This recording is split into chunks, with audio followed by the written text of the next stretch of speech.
کسی کی زندگی میں رہنے کے لیے بھیک نہ مانگیں، اپنا دامن صاف ہے پھر بھی نظر انداز ہو تو خاموشی سے ایک طرف کو ہو جائیں، اسے عزت نفس کہا جاتا ہے۔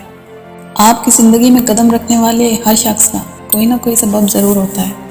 کچھ لوگ آپ کو محبت کرنا سکھا دیتے ہیں تو کچھ لوگ محبت نبھانا سکھا دیتے ہیں، کچھ لوگ صبر کرنا سکھا دیتے ہیں تو کچھ لوگ خواب دیکھنا سکھا دیتے ہیں، اور کچھ لوگ انہی خوابوں کو پورا کرنے کا حوصلہ دے جاتے ہیں۔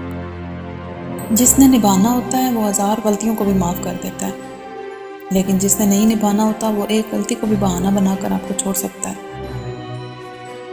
محبت کا سلیقہ بارش سے سیکھو، کیونکہ وہ پھولوں کے ساتھ ساتھ کانٹوں پر بھی برستی ہے۔ کسی رشتے کو کتنی بھی محبت سے کیوں نہ باندھا جائے، اگر عزت اور لحاظ چلا جائے تو محبت بھی باقی نہیں رہتی۔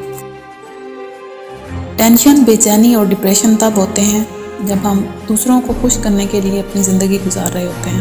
مایوس ہونا چھوڑ دیں، کیونکہ جو دروازے زمین والوں کی سازشوں سے بند ہو جاتے ہیں نا، ان سے بھی بڑے دروازے اللہ کے فضل سے کھل جاتے ہیں۔